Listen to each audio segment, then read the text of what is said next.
Experiencing that jarring loud Sprite audio jump scare glitch or persistent sound bug in Fortnite? You're not alone, and we're fixing it now!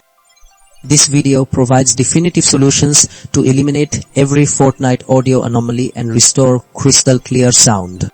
First, accessing game audio settings. Navigate to the Audio tab, locate Sound Effects volume and reduce it slightly. Disable Visualize Sound Effects. This prevents sudden spikes by stopping overprocessing. If in-game adjustments fail, corrupted game files might be the issue. Our second method verifies your Fortnite files via the Epic Games launcher. This repairs damaged assets, ensuring stable audio. Next, outdated drivers are a common culprit. For method 3, update your audio drivers using Device Manager.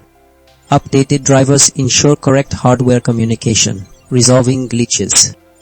Finally, Windows sound settings can interfere.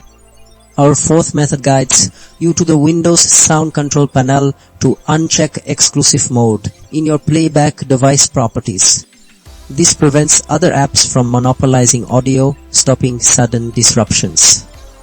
Implement these fixes for perfect, uninterrupted Fortnite audio